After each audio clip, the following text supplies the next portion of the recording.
uma vez vocês estão felizes? Glória a Deus. Queridos, Deus ele não faz nada por linha de série. Deus ele não faz nada assim, um igualzinho ao outro. Você já percebeu? Olha para o irmão do seu lado aí. Não é diferente de você? Deus não faz nada, queridos, por linha de série, queridos. Deus ele não faz nada à toa. Ele não cria nada à toa. Deus ele faz coisas, queridos, com um propósito. Deus é um Deus de propósito. Repete comigo assim, propósito.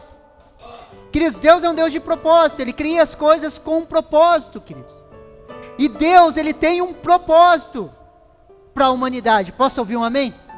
Deus tem um propósito para todas as coisas. Se escandalize, queridos. Deus tem um propósito até para Satanás. Se Deus não tivesse um propósito para Satanás, ele já teria destruído a Satanás. Mas Deus tem um propósito para Satanás. Tanto é que o diabo é o diabo de Deus, segundo Lutero. Sim ou não? Deus tem um propósito para o próprio Satanás, queridos. Para o próprio inimigo das nossas almas. Então Deus ele tem um propósito para a humanidade, queridos. E nós, queridos, vamos sendo encaixados nesse propósito. Deus vai nos encaixando, queridos, como pedras vivas nesse propósito. Nos colocando nesse propósito. Olha o que 1 Pedro, capítulo 2, do versículo 4 ao 5 nos fala. 1 Pedro, capítulo 2, versículo 4 ao 5. Olha o que a palavra de Deus nos fala. Chegando-se a ele, a pedra que vive, rejeitada, sim, pelos homens, mas para Deus eleita e preciosa. Também vocês, como pedras que vivem, são edificados casa espiritual para serem sacerdócio santo, a fim de oferecerem sacrifícios espirituais agradáveis a Deus por meio de Jesus Cristo. Queridos, o convite é o que? Para nós nos achegarmos a Ele. Acheguem-se a Ele. Para quê, pastor? Para sermos edificados como casa espiritual, sacerdócio santo. Queridos, em Jesus, todos nós somos sacerdotes. Repete assim comigo, sacerdotes. Queridos, em Jesus, queridos, todos nós, queridos, somos sacerdotes, queridos. E cada um tem seu lugar, seu encaixe, queridos, como pedras vivas. Vamos sendo encaixados. E cada um de nós aqui, queridos, somos sacerdotes. Queridos, ontem quando nós fizemos o casamento do seu Roberto, por que nós ministramos a ceia no casamento? Porque todos nós somos sacerdotes. Nós podemos ministrar a ceia, talvez dentro de um ônibus ali, conversando com os nossos amigos, ministrar a ceia. Sim ou não podemos? Porque nós fazemos isso em memória do Senhor. Até aqueles, queridos, que não concordam. Quando entrou a pandemia, o que eles estavam falando para os seus membros? Pegue o pão, pegue o vinho e ministre a ceia entre família. Somos sacerdotes, sim ou não? Podemos ministrar isso, queridos. Somos sacerdotes. Nós, eu e você, não somos uma pilha de tijolos. Fale amém. Imagine uma igreja inteira com um monte de você. Glória não, irmão. Misericórdia. Imagine uma igreja cheia de você.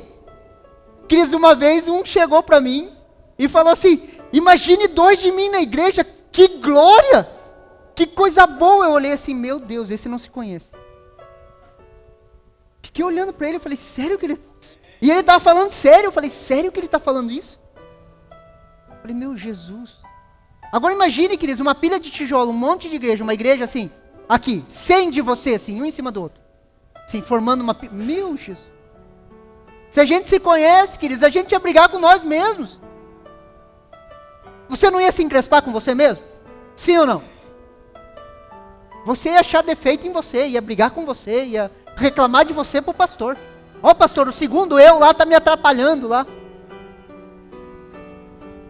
Queridos, uniformidade não é unidade. Sermos uniformes não é unidade. Por isso que a Bíblia fala que nós somos pedras vivas, diferentes, queridos. Se encaixando, queridos. Formando esse propósito, queridos. Quando encontramos e nos encaixamos, queridos, podemos fluir no nosso propósito. Deixa eu falar para você uma coisa. Você é extremamente importante no nosso meio. Só você vai fazer aquilo que Deus designou você para fazer no nosso meio. Por isso que quando somos uns encaixes de pedra viva, um não consegue ocupar o lugar do outro, querido. Por isso que o propósito que Deus tem para nós como igreja, vai empilhando nós como pedras vivas, cada um é importante, tem seu encaixe. E quando essa pessoa se encaixa naquilo que é o seu propósito, queridos, ninguém segura mais ela. Porque ela flui. Consegue me entender? Flui.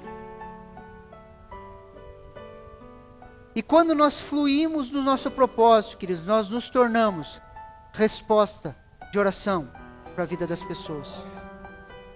Resposta para as pessoas ao nosso redor. Resposta para as pessoas que estão ao nosso redor, queridos. Olha que interessante, queridos. O que Colossenses, capítulo 1, versículo do 15 ao 18, nos fala. Colossenses, capítulo 1, versículo do 15 ao 18. Eu gosto muito desse texto. Preste muita atenção aqui, queridos. Quando ele fala ele ali no versículo 15, é Jesus, ok? Ele é a imagem do Deus invisível, o primogênito de toda a criação, pois nele foram criadas todas as coisas, nos céus e sobre a terra, as visíveis e as invisíveis, sejam tronos, sejam soberanias, quer principados, quer potestades. Tudo foi criado por meio dele para ele. Ele é antes de todas as coisas, nele tudo subsiste. Ele é o cabeça do corpo, que é a igreja. Ele é o princípio, o primogênito dentre os mortos, para ter a primazia em todas as coisas. Esse é Jesus. Esse é Jesus, queridos. Jesus é a imagem do Deus invisível. Quem vê a Jesus, vê ao Pai. Jesus, queridos, é a plenitude de Deus. Tudo foi criado por Ele e para Ele. Quero me concentrar aqui um pouquinho, queridos, no versículo 18. Olha o que o versículo 18 nos fala. Ele é o cabeça do corpo, que é a igreja. Ele é o princípio, o primogênito dentre os mortos, para ter a primazia em todas as coisas. Queridos, hoje ele é o cabeça do corpo. Quem é o corpo de Cristo? Repete assim comigo: igreja. Igreja. Não é o templo, são os santos que nasceram de novo. Preste atenção aqui, queridos. Não tem como você tirar a cabeça de Cristo, queridos, colocar dentro de um pote, debaixo do braço e falar assim: eu amo a Jesus e eu não amo o seu corpo. E tentar ficar com ele assim: eu amo a Jesus, eu quero ter comunhão só com Jesus, só com a cabeça. Arranca a cabeça, queridos, morre o corpo. Não tem como você dizer que ama o cabeça e não ama o seu corpo. Só que o que eu quero usar desse texto, queridos, é que se Jesus é a imagem do Deus invisível e nós somos o seu corpo, queridos, o que nós somos hoje? A imagem do Deus invisível.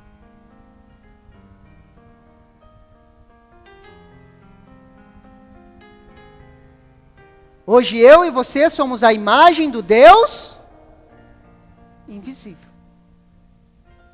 Jesus é a imagem do Deus invisível. Ele é o cabeça do corpo da igreja.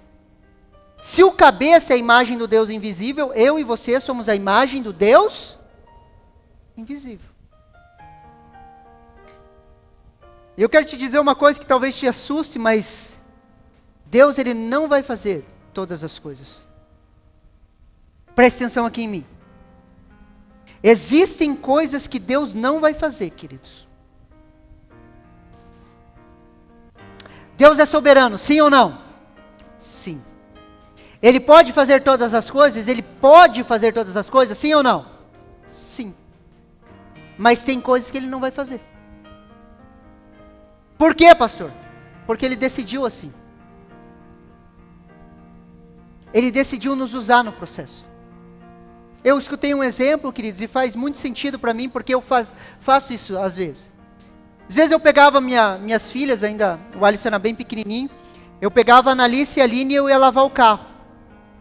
E estava lá eu lavando o carro com elas, e lava, e Queridos, quando eu lavo o carro com as minhas filhas, eu gasto mais tempo, eu gasto mais sabão, eu gasto mais água, o carro não fica lá bem limpo, e muitas vezes eu tenho que limpar ele de novo. Só que qual que é o propósito de eu lavar o carro junto com as minhas filhas? A comunhão com elas. Queridos, Deus podia fazer todas essas coisas sozinho? Ele podia resolver os problemas da humanidade sozinho, sim ou não? Ele não ia ter que refazer o trabalho. Ele não tinha que limpar aquilo que a gente fez. Ele não ia ter que ter outro retrabalho. Ele poderia fazer muito melhor sozinho. Só que ele decidiu fazer junto com a gente. Por quê? Para ter comunhão conosco. Consegue me entender? Por isso que ele nos usa, queridos. Não porque somos bons, especiais, sabemos melhor, sabemos mais. A grande verdade é que muitas vezes aquilo que nós fazemos, Deus tem que dar uma refazida assim, de vez em quando, para dar uma ajeitada naquilo que a gente está fazendo. Mas mesmo assim ele está feliz fazendo com a gente. Como um pai está feliz lavando o carro com seus filhos.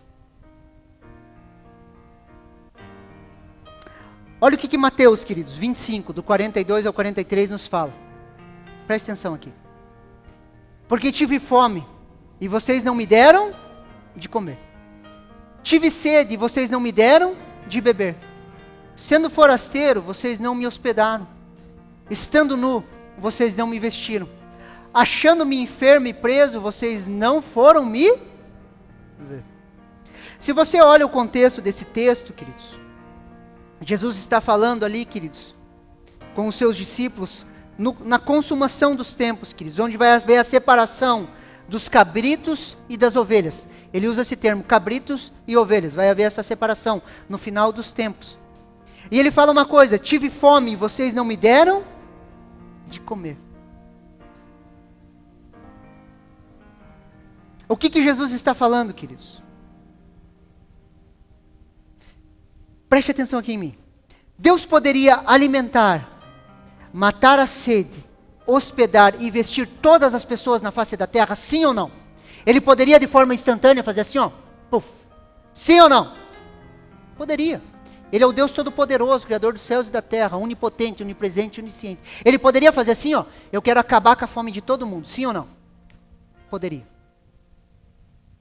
Sim ou não?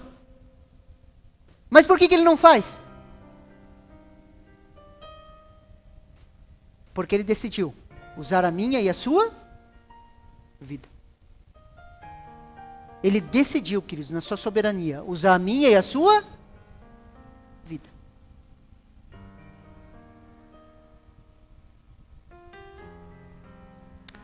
Olha o que Tiago, queridos, capítulo 1, versículo 26 e 27 nos fala. Quero tentar encaixar esse princípio dentro de você. Preste atenção aqui. Se alguém supõe ser religioso, mas não refreia a sua língua, está enganando a si mesmo e sua religião é vã. A religião pura e sem máculas para com o nosso Deus e Pai é esta: visitem os órfãos e as viúvas nas suas aflições e guardem-se incontaminados do mundo. Preste atenção aqui. A religião pura é esta: visitar os órfãos e as viúvas nas suas aflições. Deus é o Deus do órfão e da viúva, sim ou não? Sim, ele se denomina isso. Ele fala que ele é o Deus do órfão e da viúva. Deus está presente com o órfão e com a viúva, sim ou não? Deus está presente com o órfão e a viúva, queridos. Mas ele nos chama para nós estarmos presentes também com o órfão e com a viúva, para consolar o órfão e a viúva através das nossas. Deus poderia trazer consolo instantâneo para o órfão e para a viúva, sim ou não? Sim. Mas ele decide usar eu e você.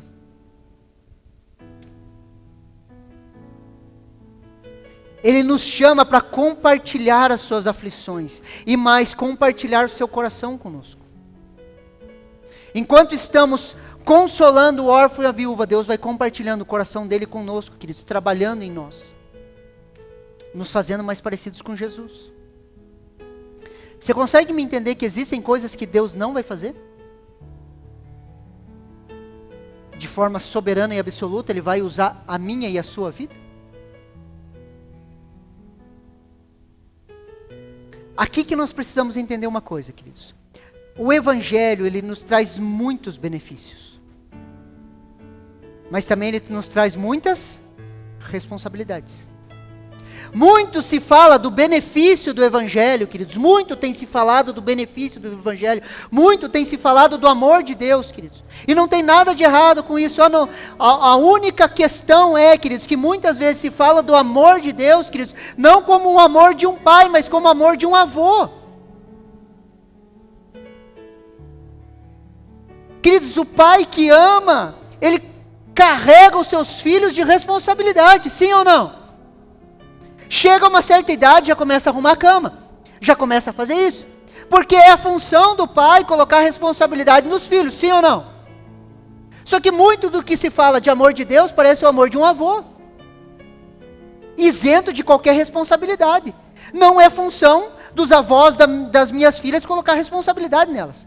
Tanto é que eles vão lá e viram a casa deles de ponta cabeça. Pula no sofá, pula na cama, brinca, corre, come doce, ferve. É assim, não é? Queridos, Deus não é um avô, queridos. Deus é um pai. Posso ouvir um amém?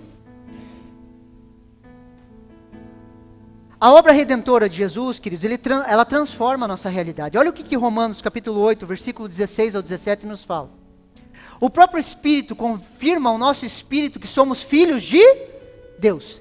E se somos filhos, somos também herdeiros, herdeiros de Deus e co-herdeiros com Cristo. Se é que com Ele sofremos,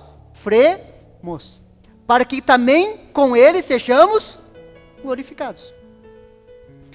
Queridos, não somos mais criaturas de Deus, agora somos filhos de Deus. Se somos filhos, somos herdeiros. Temos uma herança. Temos a Cristo como nosso irmão mais velho. Temos a Cristo como nosso irmão mais velho. Preste atenção aqui. Nós não somos mais criaturas. Queridos, preste atenção. Não se incomode com o que está lá atrás. O que está lá atrás, as pessoas estão resolvendo, ok? Preste atenção em mim. Sempre quando há uma manifestação assim, queridos, sempre tenta roubar a nossa atenção. Continua prestando atenção na palavra. Os pastores estão ali atrás, está tudo certo, tá bom? Preste atenção na palavra. Não deixe ele roubar a sua atenção. Preste atenção aqui em mim. Éramos criaturas. Quando nós nascemos de novo, aceitamos Jesus, nós nos tornamos filhos de Deus, amém? Filhos de Deus, herdeiros de Deus. Se nós nos tornamos filhos, nós nos tornamos herdeiros. Co-herdeiros juntamente com Cristo. O que é um co-herdeiro, queridos? Jesus, ele tinha a primazia, queridos. Ele tinha toda a herança. Ele era o unigênito filho de Deus, o único filho de Deus. Ele tinha toda a herança. Quando ele morre, queridos, e ele ressuscita, o que ele faz? Ele divide a herança conosco. Ele deixa de ser o unigênito para se tornar o primogênito, o primeiro de muitos irmãos. Agora nós temos a Jesus como nosso irmão, queridos, e nós temos a mesma herança que ele tinha. Por isso que nós somos co-herdeiros junto com ele. E ele decidiu repartir a herança dele com todos nós, aqueles que estão em Cristo Jesus. Então nós temos uma herança, queridos, a mesma herança de Jesus. Você está entendendo os benefícios do Evangelho? Sim ou não? Somos co-herdeiros com Ele, queridos. Esses são os benefícios. Nós nascemos de novo, temos os nossos pecados perdoados, somos uma nova criatura. Todos os erros do passado, queridos, Deus ele joga no mar do esquecimento, Ele não lembra mais, queridos. Nós temos uma filiação, queridos. Nós temos acesso ao trono da graça, queridos. Se você fechar os seus olhos e começar a orar, Deus está ouvindo. Através de Jesus, Ele ouve as nossas orações, queridos. Ele mandou o Espírito Santo que está sobre nós, está ao redor de nós e habita em nós. São benefícios, sim ou não? Isso é maravilhoso, queridos. Somos uma nova criatura. Só que agora eu quero falar um pouquinho sobre as responsabilidades. Vocês lembram do dilema do Homem-Aranha, sim ou não? Quem já assistiu o filme do Homem-Aranha? Vocês já assistiram? Qual que é o dilema do Homem-Aranha? Muito poder, mais uma vez, muito poder, muitos benefícios, muita responsabilidade. muito poder, muita responsabilidade. Olha o que Lucas, capítulo 12, versículo 48 nos fala. Aquele, porém, que não soube a vontade do seu Senhor, fez coisas dignas de reprovação, levará poucos açoites. Mas a quem muito foi dado, muito lhe será exigido. Aquele a quem que muito se confia, muito mais lhe pedirão. A quem muito é dado, muito será cobrado, exigido. Você ganhou muitas coisas de Deus, sim ou não? Muito será exigido. Fala um glória a Deus aí, irmão.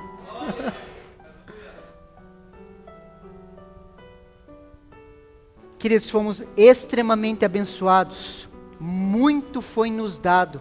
Agora precisamos responder à altura. Eu e você somos resposta de Deus para essa geração. Presta atenção aqui. Eu e você somos resposta de Deus para essa geração. Como assim, pastor? Eu e você somos a resposta, queridos. Hoje eu e você somos a imagem do Deus invisível. Sim ou não? Eu e você somos a imagem do Deus invisível, queridos. Hoje somos a imagem de Deus na terra. A resposta dos problemas da humanidade, queridos, não estão nas áreas de influência da sociedade. A resposta está na igreja. Fala amém, crente.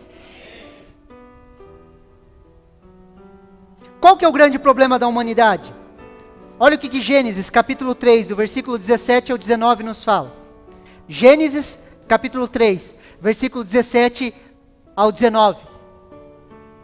E Adão disse: por ter dado ouvidos à voz da sua mulher e comido da árvore que eu havia ordenado que não comesse, maldita é a terra por sua causa. Em fadiga você obterá dela o sustento durante os dias da sua vida.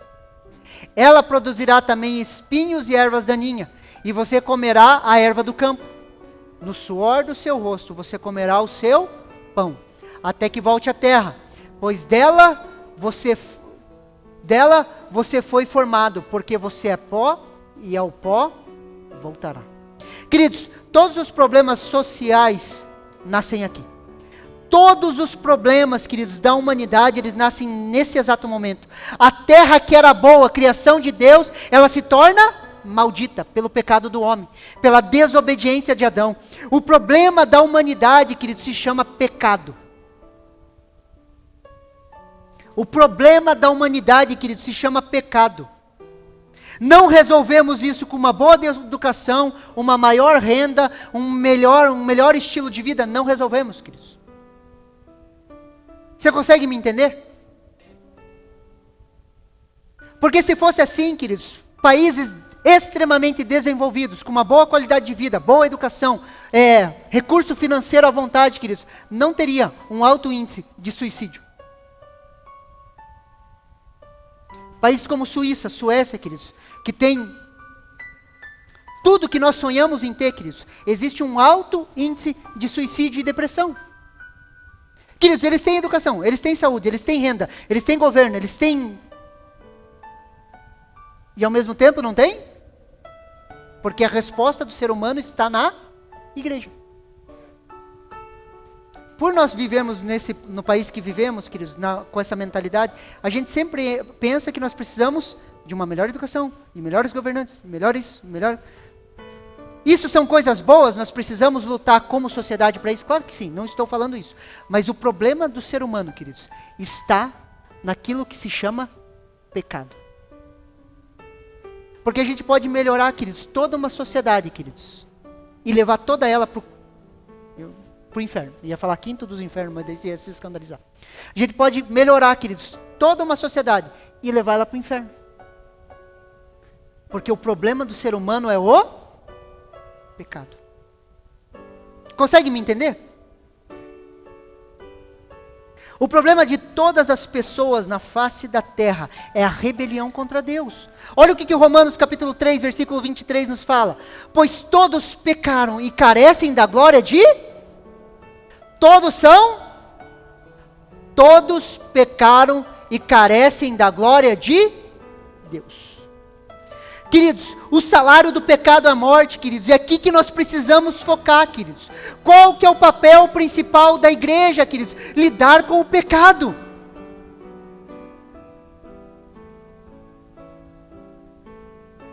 Qual que é o papel da igreja, queridos? Melhorar a vida das pessoas? Ensinar sobre finanças? Queridos, tudo isso é bom. Mas esse é o papel principal? Não. Nosso papel principal, queridos, é levar as pessoas a crer no Senhor Jesus Cristo. É a primeira frase da nossa visão, queridos. Levar as pessoas a crer no Senhor Jesus Cristo. É lidar com a raiz, queridos. É lidar com o pecado.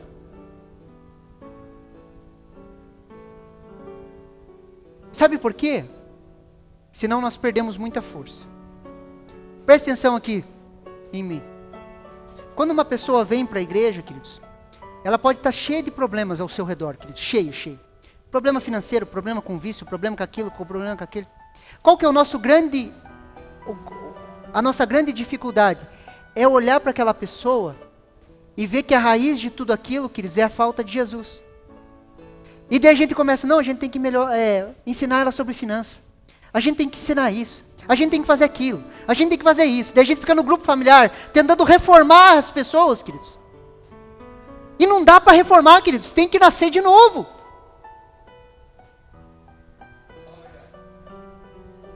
E a gente gasta muito tempo reformando pessoas.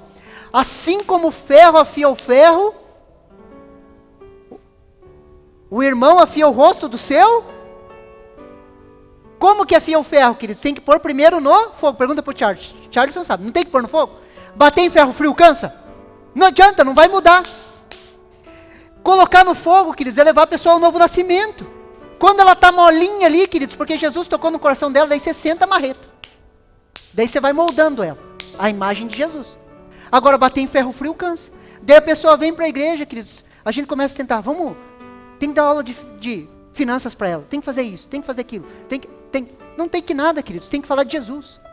Existem pessoas que você tem que falar para elas assim, volta no começo, queridos, você não entendeu nada. Jesus morreu na cruz por você. Queridos, de alguns meses, queridos, eu tenho falado novo nascimento, não sei se você percebeu. Eu estou falando da questão inicial, do primeiro ponto. É necessário nascer? É necessário nascer? De novo, por quê? Pois todos pecaram e carecem da glória de... Senão a gente cansa, queridos, perde tempo, queridos, batendo em ferro frio.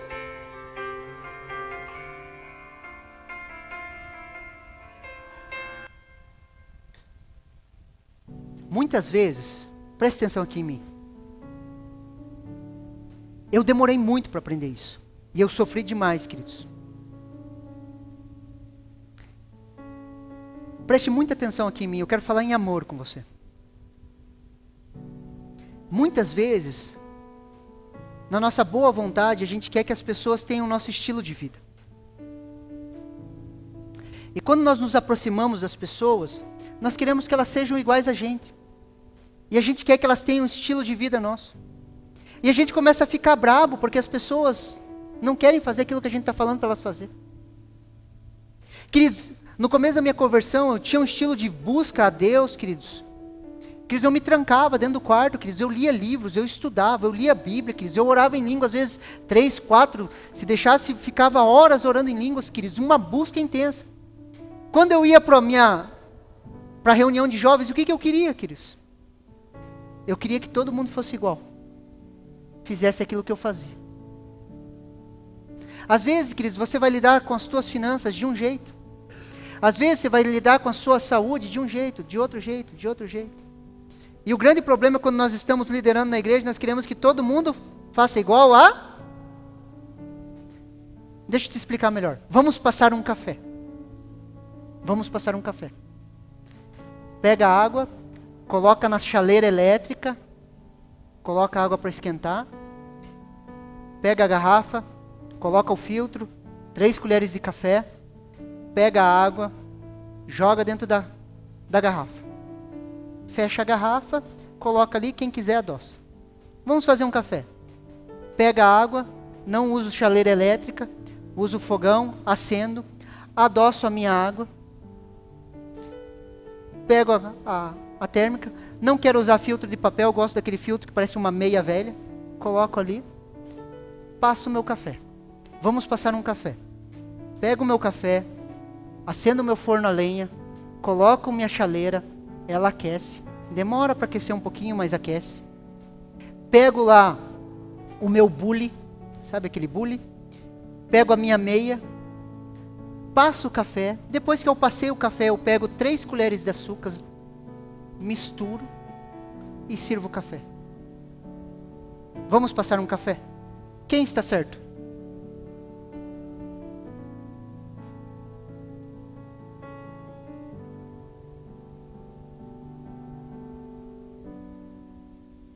E a gente quer que todo mundo faça tudo aquilo que a gente faz, do jeito que a gente faz e como a gente faz.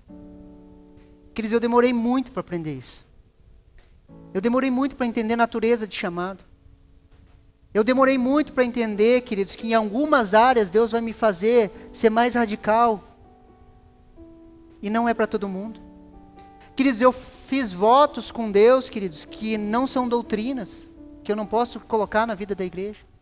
Queridos, eu não tomo nada, nunca tomei de álcool, nunca.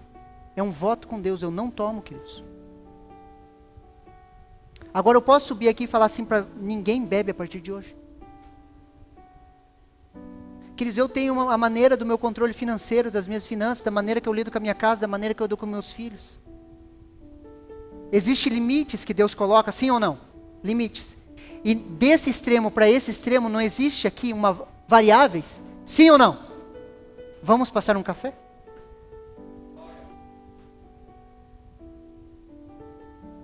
Só que a gente quer que todo mundo seja igual a gente. Você é único e especial para Deus, sim ou não? Sim ou não? Você é único e especial para Deus?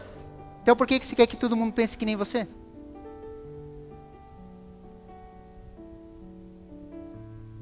Você consegue me entender? Daí a gente fica perdendo tempo, queridos, querendo reformar as pessoas para que elas sejam iguais a nós, sendo que o prumo é Jesus. E o prumo sendo Jesus, queridos, existem variáveis, queridos, que as pessoas podem caminhar livremente.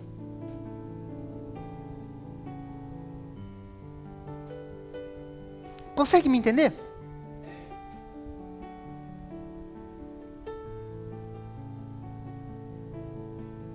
Muitas vezes queremos que as pessoas tenham os nossos hábitos. Mas não é isso que queremos, queridos. Nós não queremos melhorar ninguém.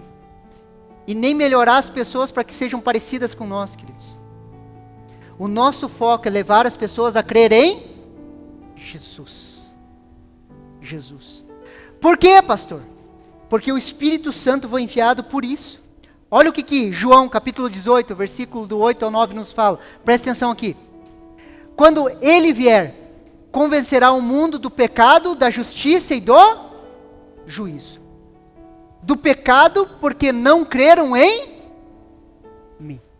Deixa eu te falar uma coisa. Um dia te disseram, talvez te falaram, na escola dominical, que não existe pecadinho e pecadão. Queridos, eu quero te dizer uma coisa, que existe o pecado. No singular, o pecado. E qual que é o pecado? O pecado é de não crer em Jesus. O pecado de não crer em Jesus, queridos, é a raiz que gera os outros pecados. O pecado de não crer em Jesus, queridos, é a raiz que gera outros vício, isso, aquilo. Imagine uma árvore, queridos. A raiz dessa árvore é não crer em Jesus, que gera os outros frutos. Um monte de fruto. Corrupção, concupiscência, roubo, mentira, adultério, gera todos esses pecados. E a gente vai lá na árvore e tenta matar e tira um fruto, e tira outro, e não adianta nada. Nós temos que atacar a raiz. E qual que é a raiz? É o pecado de não crer em... Quando você ataca essa raiz, queridos, a pessoa nasce de novo. E aqueles frutos vão secando na vida dela. Vão secando. Você está entendendo que nós temos a resposta, queridos? Eu e você somos essa resposta. Olha o que Romanos, capítulo 8, versículo 18 ao 23 nos fala, queridos. Romanos 8, 18 ao 23. Porque para mim tenho certo que os sofrimentos do tempo presente não podem ser comparados com a glória a ser revelada em nós. Presta atenção aqui. A ardente expectativa da criação aguarda a revelação dos filhos de Deus. Pois a criação está sujeita à vaidade, não por sua própria vontade, mas por causa daquele que a sujeitou. Versículo. Na esperança de que a própria criação será liberta do cativeiro da corrupção, para a liberdade da glória dos filhos de Deus. Porque sabemos que toda a criação a um só tempo geme e suporta angústias até agora. E não somente ela, mas também a nós, a quem temos as primícias do Espírito. Igualmente gememos em nosso íntimo, aguardando a adoção de filhos, a redenção do nosso corpo.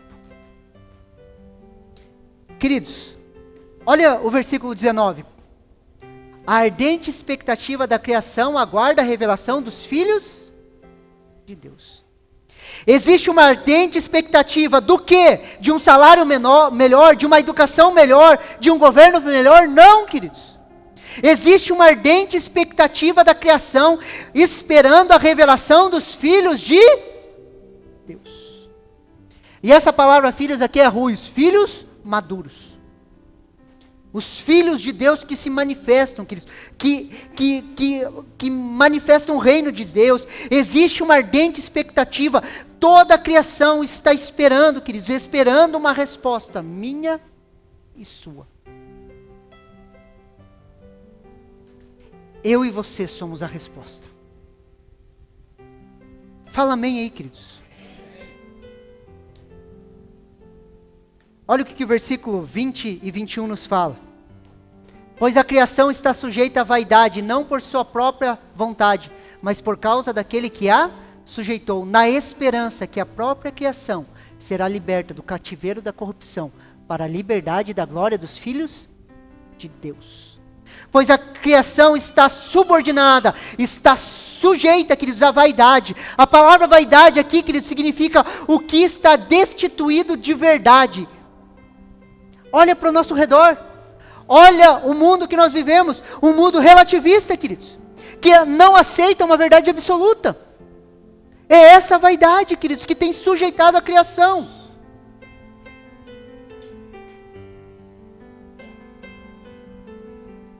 Na esperança de que a própria criação será liberta do cativeiro da corrupção.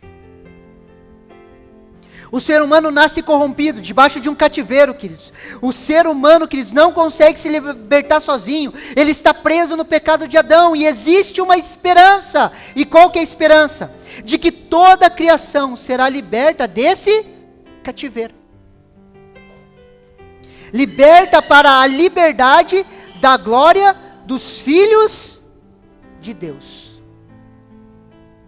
Essa é a boa notícia. Essa é a nossa responsabilidade, ser a imagem do Deus invisível.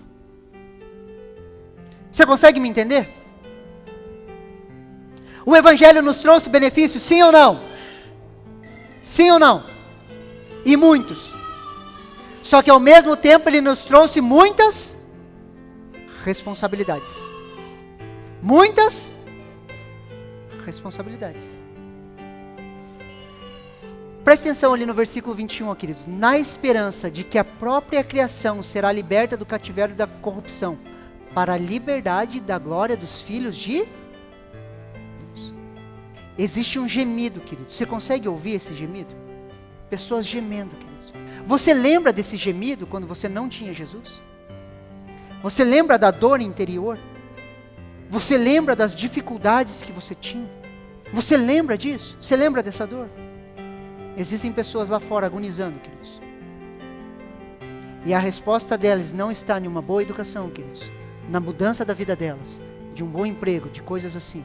Todas essas coisas são boas, queridos, mas são paliativos. A mudança está, queridos, quando eles encontram a Jesus Cristo como seu único e suficiente Salvador.